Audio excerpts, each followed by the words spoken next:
Hello, and welcome to Evidence to Employment, Transition Research in Action, where research meets real life, where the future of work for youth with disabilities is being reimagined.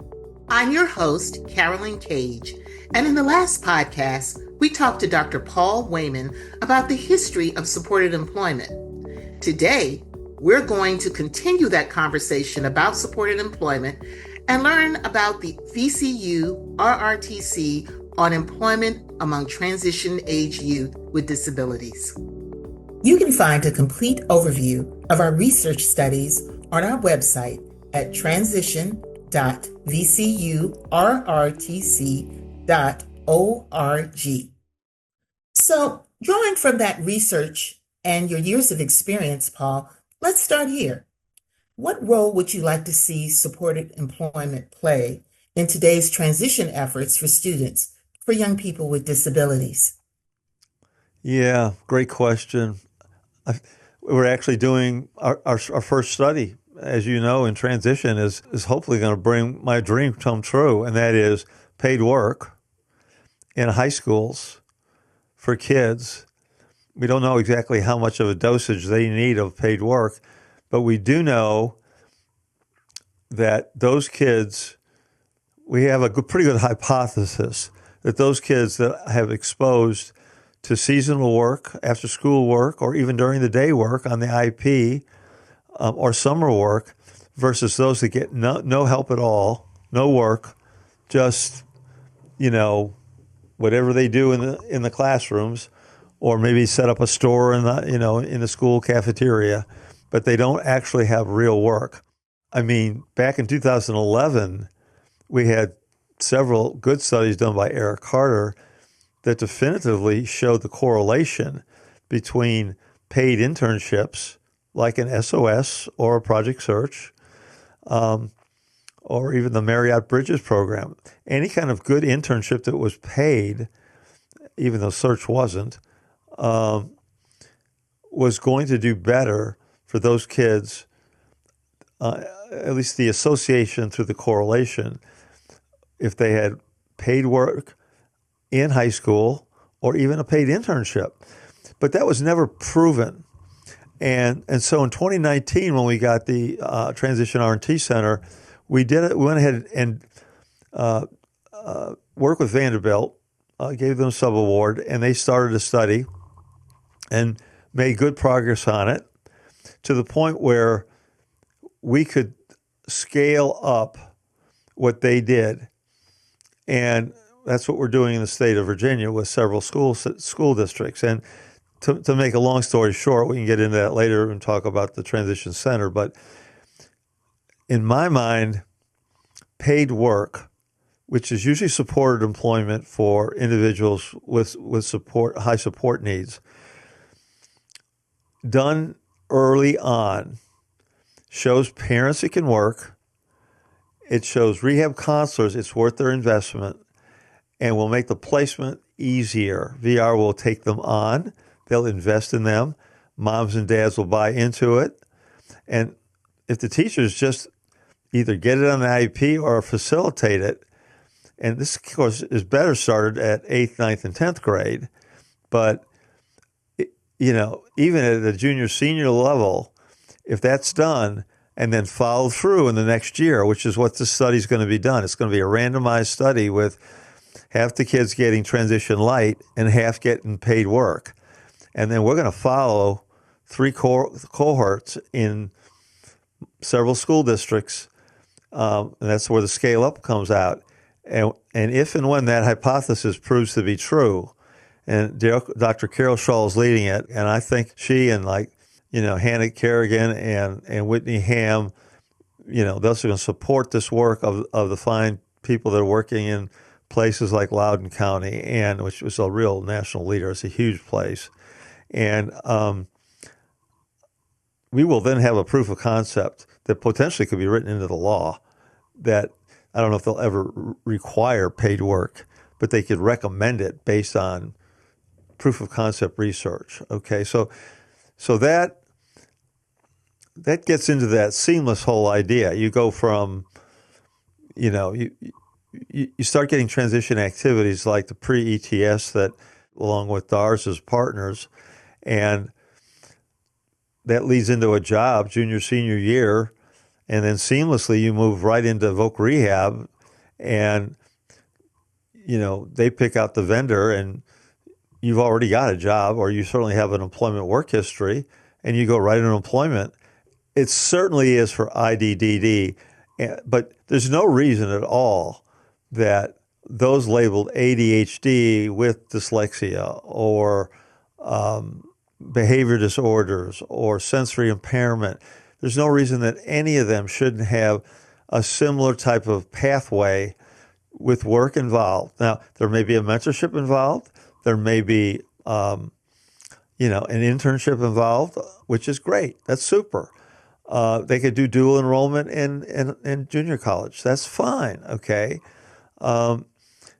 But it needs to end in a real work for real pay, where you have to pay attention to what the employer says and, pay attention to what the customers need. And then what we find is that the more people do that, moms and dads and guardians, they're happy, they're proud, and people don't lose their jobs. And during the pandemic, a number of people were kept on, and those that weren't, they didn't have to get SSDI. They went ahead and got employment insurance services just like any person would. Now that's my vision for the short term. In the longer term, I have a vision where we need less support, less job coaches, and more staff working in HR within companies that can call on experts like people that you used to supervise that would come in, receive a fee, either public or private, and provide individualized services for the HR team. And that's what we're looking at and hoping that can happen in one of the studies. You've touched on one of the studies that you provide leadership for, Dr. Shaw's study, but I know there are 6. Can you give us an overview of the RRTC Transition Grant and its goals? I can. So with you allowing me to do this, I'll go through briefly the studies and explain how they came about. So the first study we've already touched on, and it's an extremely important study because most schools do get-ready activities. Even the pre-ETS stuff is good, but it's still a get-ready, and that's the way the law is written. So you're not supposed to necessarily be spending a whole year doing competitive employment. They don't necessarily want that, but I don't know. That may change in a new law because you're really kind of mincing words. And if you can show that paid work is a high predictor, which I believe we'll be able to do, that will be a gift to the field, okay? Because moms and dads then will know what to look for all the kids, not just IDDD, but all kids should have some taste of what work is. That will be a fairly rigorous, a randomized clinical trial, and it will be at several places around the state. And therefore, it'll be fairly labor intensive, both for the people in the schools, bless their heart, and it will also be labor intensive for staff to make sure the fidelity of everything that's being done is correct, okay? The second study, we have a woman here named Jacqueline Camden who leads all of our post-secondary activities. And she's worked most of her, besides working on Project Search, where she was excellent as a coordinator, she leads our ACID program. What Jacqueline is doing, it was an extension of the first 5 years transition, and that is expanding it from IDD to all disabilities, LD, BD, all of them, and using a community of practice and a course as an intervention to work with colleges all over the country who have career service personnel, disability service personnel, and even faculty, any individuals that are interested in learning more about how to get individuals with all disabilities that are transitioning out of college into work. And so the use of that, not only the course, but then the community of practice that will be facilitated not just by Jacqueline, but several consultants and other staff, will be, I think, a real breakthrough in inclusive higher education modality to work. And so we're looking very carefully at what Jacqueline does. And in her first year is going well. The course is done. Already has a number of colleges that are interested in jumping in. I love to see the way things are evolving, and colleges are showing more and more interest that you would have never seen 25 years ago. And so they're ready. They're ready for this information. And those were the two studies that I knew that we needed and had to do. But then I also knew that we had to do something that was different than the last 4 years, or the one from 5 years ago. And what came to my mind was that there were several populations of people with disabilities that just had not been touched at all. You could go back 20 years, and it wasn't that there was absolutely nothing being done, although in a couple cases that is the case, but certainly not specific transition programs.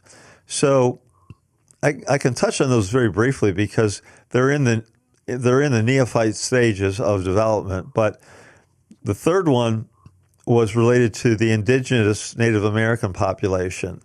And Dr. Wendy Parent-Johnson had a lot of interest in doing a study of transition of youth who were on reservations that were Native American. And she is now at the Transcend organization, and has a subaward to do that particular work. But she had an influence on our center here when she was here to promote Native American issues. And I loved it. I was totally in favor of it. Okay. That's a population that has been disenfranchised incredibly. Okay. And I had no previous history at all with that group. Now, the fourth one was people with disabilities who've also been justice involved. That's the name now, okay? But you and I would know those people probably more with behavior disorders than any other disorder, okay? And that came to me because in 2019, I was asked to be a consultant and go to Chicago and to do customized and supported employment training for counselors that are working with gang members that had just been released from a detention. And I grew up in Chicago, and actually where we were doing the training was about 10 blocks from where I was born. I was there at 8 o'clock in the morning, and I was like, these guys are coming in with all these gang, logos on their, jackets and stuff like that. And then the rehab counselors came in. So that made quite an impression on me. And I saw the need there right immediately, and we were with them a couple of days. And then Karen Acom and I were contacted by the dean of the School of Social Work, who was very interested in work with Bon Air and wanted me to see if we could do a supported employment program with him as part of their justice program. That was in, I think, 2022 or something like that. So that kind of set the stage, Carolyn, for why not do this? And a woman named Connie Sung, who had a long history with working with older population, more early adult, in the psychiatric group at Michigan, she has always been wanting to get together and work collaboratively. So we put together a behavior disorder oriented, but really an at-risk prevention program for 14, 15, and 16-year-olds, because the biggest problem for all that group is they drop out. Truancy, absenteeism, that's a classic at-risk problem. And then, of course, it spirals once they're out. So that was number 4. And then number 5, and I had some work with this population in the past. Most of us have. But again, I have to give Judy Averill all the credit for this. She came up with a good connection with the Department of Visual and Blind Impaired, and they had started a mentor program before we got in this. And she was happy with that, and they were, but I thought, well, why not turn this into a research program, okay? And most of the research for mentoring was for college kids and very few in high school. So we put together a program with DVBI, found a great lady, Rachel Harford, to help run the program, excellent researcher. And so she and Chris Claude are working on that program to build it out from a mentorship into more career pathways into customized employment. And I think we've got just 4 people enrolled. It's just really getting started after the first year. But we're hoping to have at least 10 or 12 people in cohorts each year. It's not a randomized clinical trial. Not the Native American one, the justice involved one. Those are pre to post intervention development to find out the best way to work with those folks. So that came about, again, a different population that we haven't worked with, but you don't usually find in a transition R&T center. And then the last one was also on a consulting gig in 2019, 2020, right before the pandemic, with foster youth. And there's virtually nothing at all on foster youth. But David Strausser, a colleague of mine from the University of Illinois, had a great interest in this population. So we made a subaward to him and a social work professor and another person that was in special ed to do some preliminary exploratory work on this. And they're already doing some really nice things, looking at focus groups, scoping reviews, working with VR, working with some of the agencies that work with foster youth. Many of them have disabilities. And we in the disability land know very little about that population. And it's very interesting. The majority of those alternate populations got hardly any criticisms at all from the reviewers. I mean, there were some questions about the blind group, whether a high school or a college, but on the justice involved, Native American, and the foster, there was almost no questions. And I don't really know whether that was because the reviewers just didn't know enough about that group, or whether they were really impressed that we were going to tackle a group and get 5 years of research on it. I'd like to think and hope that it was the latter. I would think so because, I mean, like you said, there's not a lot of research or publication or even, you picked some relatively underserved populations here. And so that means your research will be so powerful that it will impact these individuals' future and their employment opportunities. So I think that's great.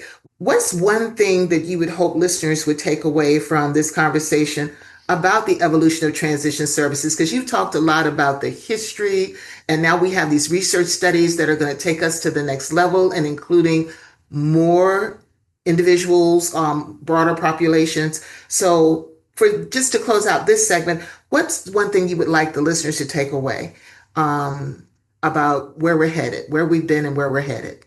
Well, where we've been is, I don't want to overstate this, but where we've been is a fairly dark place in the sense that people had really there was no expectations that they were going to be able to work where there's a career possibility of friends and getting out of the house, et cetera, et cetera. Okay. We've changed the paradigm on that. The paradigm shift occurred when people began to work that nobody thought could work. Okay. And then once the internet came along, all that got on the internet, on the YouTube, and people could see it. That's the past. What's the one thing? Well, there are so many one things. I would have to say that the one really leads into two. And I don't think this will surprise you, but a lot of people it might. And that is the knowledge that you and I have is not in the hands of hundreds of thousands, tens of millions of families that don't know what to do with their son or daughter. Thousands of people who are teachers that you hire and have not been trained and have no clue about what this conversation has been about at all. They don't know about career pathways. They don't know about mentorships. They don't know about the fact that people, if they have work in high school, it can make a difference, okay?